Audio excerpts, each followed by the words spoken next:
Hi hello. നമ്മുടെ സാധാ ration അരി കൊണ്ട് എങ്ങനെ ഒരു കിടിലൻ ഫ്രൈഡ് റൈസ് ഉണ്ടാക്കിയെടുക്കാമെന്ന് നോക്കാം.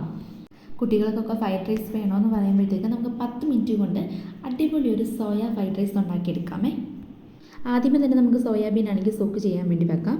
ക്യാരറ്റ്, ബീൻസ്, സവോള, വെളുത്തുള്ളി ഇത്രയും നമുക്ക് അരിഞ്ഞെടുക്കാം. വെള്ളമെല്ലാം നന്നായിട്ട് കളഞ്ഞിട്ട് സോയാബീൻ എടുക്കാം.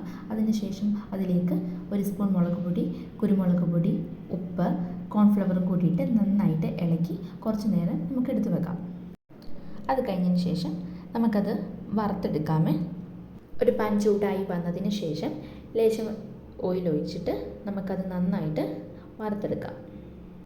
സോയാബീൻ ആയതുകൊണ്ട് ഒരുപാട് സമയമൊന്നും വേണ്ട, പെട്ടെന്ന് തന്നെ നമുക്ക് ഫ്രൈ ചെയ്തെടുക്കാമേ.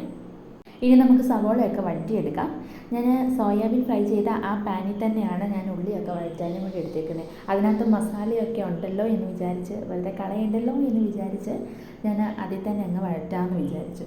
നമ്മൾ ഓയിൽ ഒഴിച്ചിട്ട് നമ്മൾ അരിഞ്ഞു വെച്ചിരിക്കുന്ന സവോളയും വെളുത്തുള്ളിയും ക്യാരറ്റും ബീൻസും ഒക്കെ ഇട്ട് നമുക്ക് വഴറ്റിയെടുക്കാം. ഒരുപാട് അങ്ങ് വഴന്നൊന്നും പോവണ്ട, ലേശം ഒന്ന് ചെറുതായിട്ടൊന്ന് വഴന്ന് കിട്ടിയാൽ മതി. ഇനി അത് വഴന്ന് കിട്ടിക്കഴിഞ്ഞതിന് ശേഷം നമുക്ക് കുരുമുളക് പൊടിയും ആവശ്യത്തിനുള്ള ഉപ്പും കൂടി ഇട്ട് കൊടുക്കാം.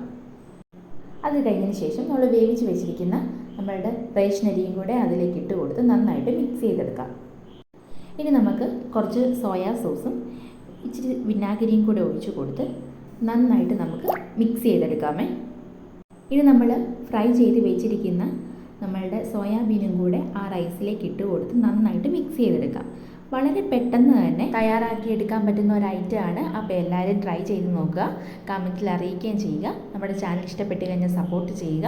അപ്പം പുതിയൊരു വീഡിയോയുമായിട്ട് വീണ്ടും കാണാം.